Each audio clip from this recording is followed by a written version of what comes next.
key items that we are going to go over today. We are going to look at the call editor.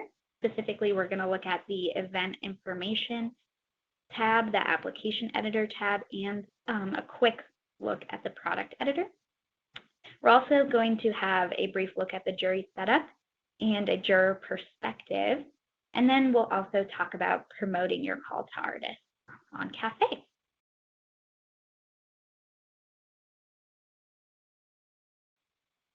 So it's important when you host a juried exhibition that you're setting your artists up for success with clear instructions and requirements. Before requesting a new call on CaFÉ, we always suggest that you draft a prospectus internally so that you can easily copy over that information into your call editor. So today, we're going to look at an example call. This is not a real call on CaFÉ. It's an example that we created for this session today. And I'm going to be in an account that looks exactly like yours, so a local administrative account. And we're going to hop into the call editor. All right. So when setting up your juried exhibition, the event information tab within the call editor will be the main section to place the information you have curated within that prospectus that I mentioned. This page here is not the application form. We're going to get to that a little bit later. This page is specifically for those details like the requirements of your call. So there's a few items to be mindful of in the event information tab, starting with the call type. So the call type, if you're hosting an exhibition, should be exhibition. And the reason for that is when you're an artist applying on CaFÉ, you can actually filter your call to exhibition. So this helps artists to find your call, and it also helps them to determine which calls they are interested in applying to or viewing more information for.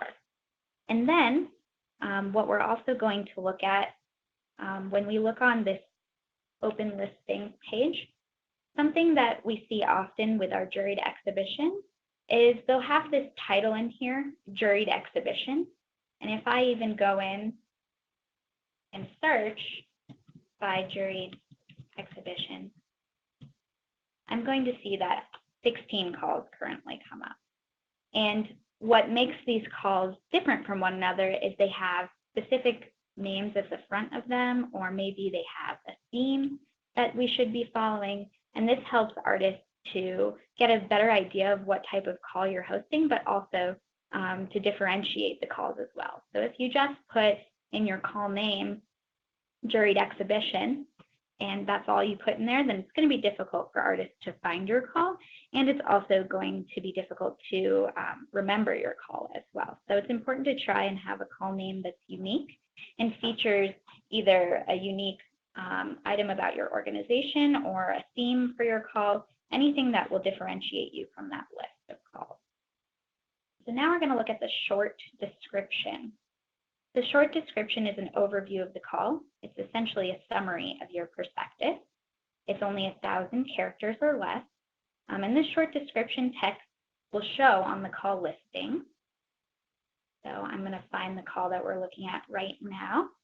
It's under an invitational call just so that we can view it here today. And the short description is that little bit of information that appears on the call listings page. And it also appears in our biweekly newsletter along with various calls. This portion here can function as your sales pitch. It's the first draw artists have when they're looking for calls to apply to. This is where you'll want to include key items like eligibility information. So let's say this Western States regional competition is only allowing for artists within the Western United States, then I would put something like that in here. And it also might list preferred medium. So let's say you're only accepting paintings and sculptures, then you could put something like that here in your description. That way artists know right off the bat if they're eligible to apply. And then other items you might want to include that will draw artists to apply is if you have any type of cash award, you can list that in your short description. And you can then explain any details for your call in your long description. So this doesn't need to be extensive. It's just going to function as your sales pitch. In your long description, this is where you'll include all of those details from your perspective. So this will detail items like your requirements for your call, timeline information, image requirements that you might have, any rules for applying to the call, and also maybe some information about what happens if I'm accepted into this call. And then like some logistic information. So when is the actual exhibition? What do I need to keep in mind for shipping? And also you can include items like if you have restrictions based on age, region, and insurance information can be useful as well. On your full call detail page. So this is what artists will see when they look at the call listings page and they click on that more information section. And they're going to see the full details for your call. All right. And lastly, on this page, we'll just quickly go over the legal agreement. So this is what artists need to accept before they actually apply to your call. So this can include language that it details the terms and conditions artists must adhere to before applying. So again, this might be a repeat of those eligibility requirements. And also what we highly recommend including is information about your entry fee. So we recommend putting details in here about your entry fee being non-refundable. That way, if an artist doesn't get accepted into your call, they will be able to read over that legal agreement again and see that regardless of their status, they cannot get that entry fee back. And when applying to calls, as an artist, once I hit apply now, as you can see, I have to agree to those legal terms in order to proceed to the application portion. All right, now I am going to log out of the administrator account. We're going to go into the juror account. But before I do that, I'm just going to mention a few things about the jury type. So when you're setting up your call on CaFÉ, you do have to request the jury type in that initial client information form that you send to us here at CaFÉ. As you can see, this is not something that you can alter on your end. And that's because it does dictate some of the settings that will appear on your call. And so it's really important that you know what type of jury you want to use before going live. You'll only be able to choose one option and it cannot be changed once you start to receive those applications. The two options that we have in CaFÉ are jury by artwork or jury by artist. Jury by artwork is going to be when you jury artists based on their individual work of art. So one thing to note about this jury type is that one entry consisting of one image, audio, or video file will be juried and scored individually, which we're going to take a look at in a moment. And then jury by artist is going to be a jury type that artists are based on their body of work. So this means that one application consisting of several images, audio, or video files will be juried and scored as a whole. One thing that we see often with our exhibitions is the request for views. So I'm going to go over that by going into a juror account. And we're going to see what that might look like.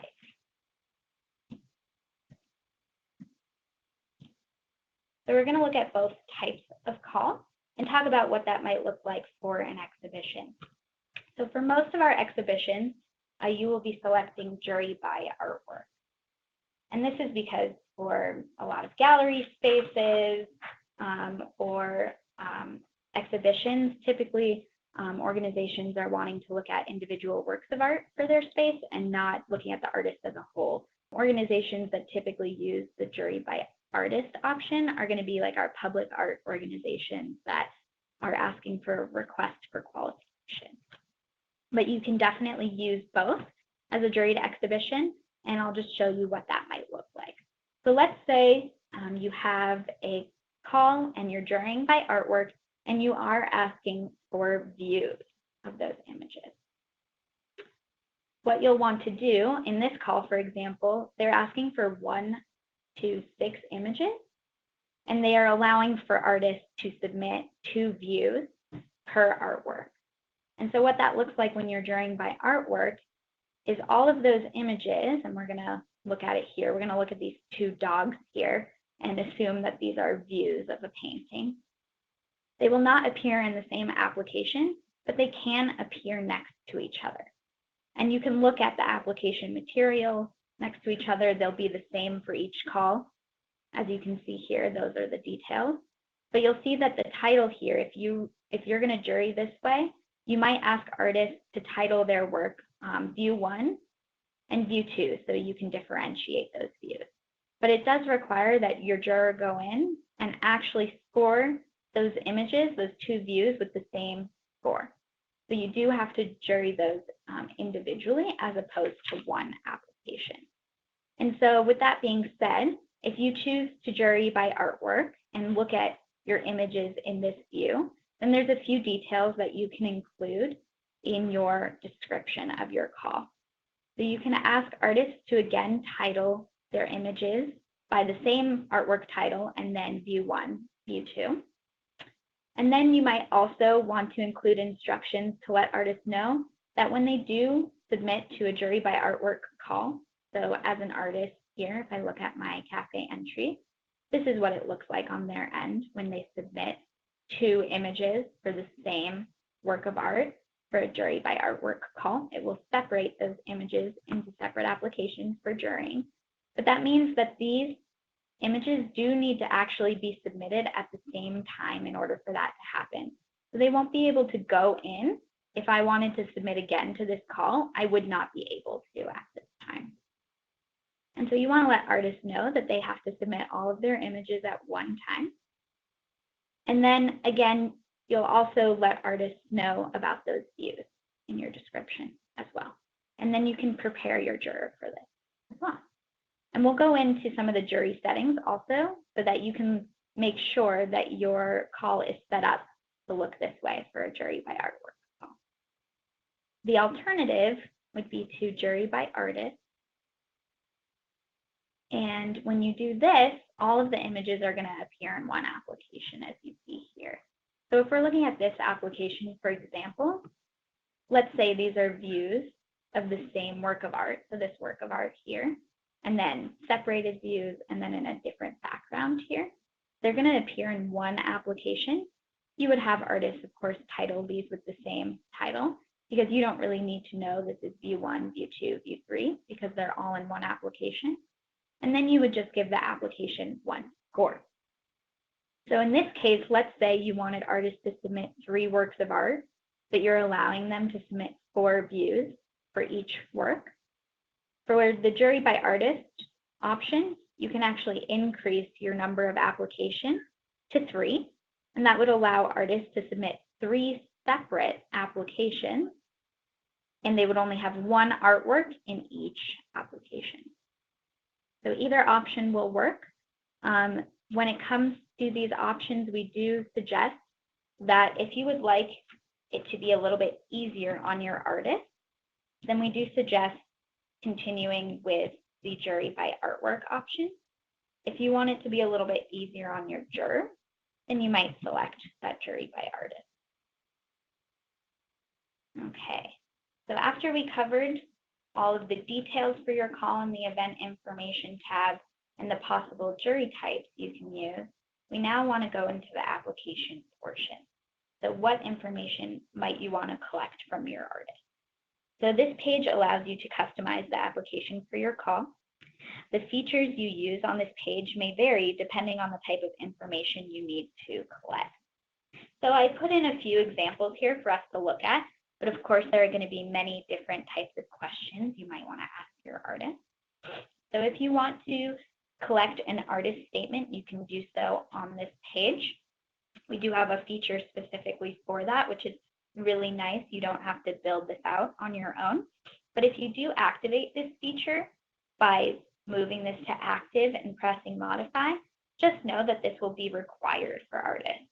So you could always add additional instructions to let artists know if you don't have a statement, please just put not applicable in this box. If you do want it to be optional, you can create a custom question to make it optional as well. Then we'll go down to the custom questions here. So this is where you'll build out any information that you might need from your artist. So a lot of our exhibitions are really not asking for a whole lot of information at this stage.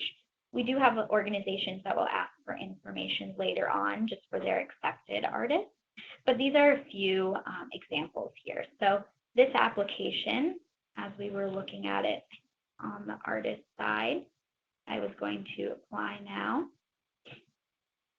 Then I would see that I have an artist statement to fill out.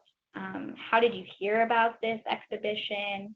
Some shipping information, maybe some name information if you needed to as well. And then some quick things to keep in mind when they're attaching their images right here. So if you're submitting this, pricing cannot change once the application is submitted. So sometimes you just want to remind your artist of something when they're applying. And then, of course, they submit their images. One thing to keep in mind is that when an artist submits an image, so if I were to click this as an artist, it's going to actually attach to information in my portfolio that includes all of the details you might need. So medium, dimensions, price, year completed, and then they might have a description here as well about the materials that they use to create this artwork. So you won't need to collect that information here in the application custom question. That would just duplicate the work for your artist. But as a reminder, all of the different options are here. So you can collect information using any of these types of questions. So text would be a text box. So how did you hear about us? I want them to actually write something into that box. I don't want to give them options, but you might want to give them options with a checkbox and radio button or drop-down list. Let's say I know that our call was only posted on CaFÉ, our Facebook page, and maybe we also sent out a mail notification to people within our network. Then maybe I just want to have those 3 options available for them to select from. So checkbox, radio button, and drop-down list are great if you have a few options you need your artist to choose between. Information only is like what I suggested for this pricing information. If you just want to have your artist be mindful of something while they're applying, this is a good tool to use. It's not something that they can answer, but just something that they could read. And then file upload is useful if you want to collect something like a resume or a CV. All right. One other thing you might want to keep in mind is our categories editor. So if you want to use the categories editor, you can move it to active, press go, and I already have some built-in categories here. If you want your juror to be able to jury the 2D artwork and the 3D artwork separate from one another, the categories editor is a great feature for that. So if you know in your exhibition you're only going to be accepting 10 3D artists and 5 2D artists, then this is a great way for your juror to be able to separate those different disciplines out. This feature will only work if you have 2 or more categories. So you will not want to use this feature if you do not need to separate things out in your jury process by categories. All right, finally on this page, we're just going to talk about image requirements really quick. This is also something that you have to request up front to the CaFÉ team with your client information form. For the requested portfolio image, think about how many images you actually want to review. If you are only really going to be reviewing 3 images, then there's no need to ask artists to submit 20 images. It's a lot of extra work for them. One thing to note is that if you have a minimum media requirement that will influence the total here, you want to keep in mind how these things actually add up when you request them. So in this scenario, I wanted to, in my call, require that artists submit 1 image. I wanted the maximum total media to be 3, but I wanted to give them the option of submitting 2 video. What it would, as you can see right here, the minimums have to add up to one another. So if you put a 1 here, your minimum would actually have to be 2. And then you would be requiring that artists submit an image and a video, which is a total of 2. But because I want it to be optional, my video minimum is going to be 0. And since I'm requiring that they upload at least 1 image, there's actually only going to be 2 remaining media. So that means there's only 2 available for the video. which comes to that total of 1 to 3 minimum. Okay, so just something to keep in mind when you are submitting that client information form.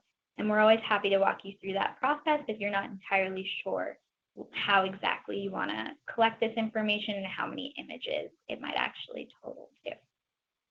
All right, we are now going to go to the product editor.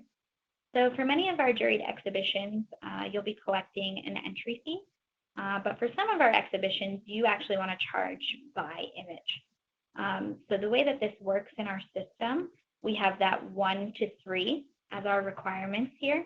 And let's say I want to charge by image.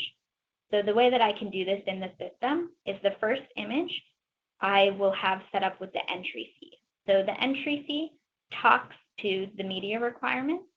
And so the way that this works is it's applied to that minimum. So if I were to add a media fee, let's say I want to charge $5 for anything above the minimum, then I could add a media fee here. And now when artists apply, they'll be charged $30 for the first image, which is required, and they'll be charged an additional $5 if they submit anything over the minimum. So if I submit 2 images, I'll be paying $35, and if I submit 3 images, I'll be paying $40.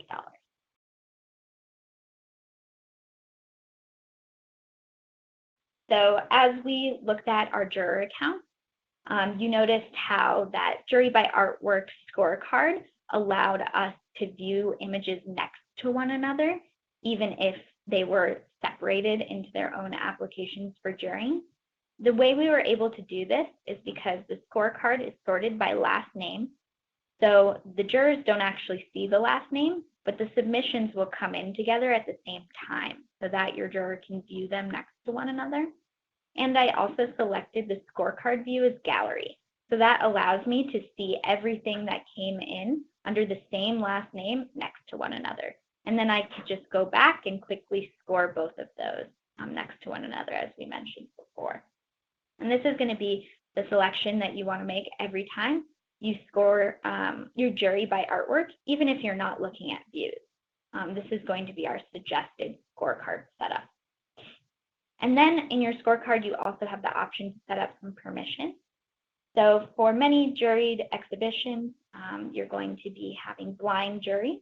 And so that means you want to make sure things like the artist's name is hidden to your jurors. And maybe, let's say, you actually want their statement hidden as well. So anything that you check off will be hidden to your jurors. And you can press Save Changes when you want to update that. And the application custom questions default here based on how you set them up to begin with. But you can always check them off as well and press Save Changes to update your changes. All right. Finally, we are going to quickly just talk about what you do after your artists have applied, you've gone through your jury process, and you're ready to send notification.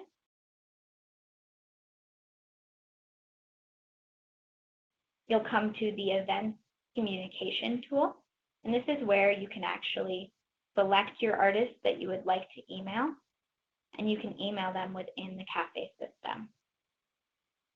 This tool allows you to email artists as a group, as you can see here. And that way, you can keep all of your records in one place instead of individually emailing them from your personal email. And this also allows you to put in a little less work because the system will actually generate some of that application-specific information once you send this form. So as you can see here, this call is Juried by Artwork again. So it says 3 received. Well, that means I've actually received 3 images for 1 artist. So I'm actually only sending this to 1 artist. And that's because once you fill out all this information, you preview, you hit send, when an artist receives that email, at the very top of their email, they're going to see the title of their artwork and they're going to see that status. So if it was that dog view 1 and then status received, and it would continue with all the artwork that they submitted.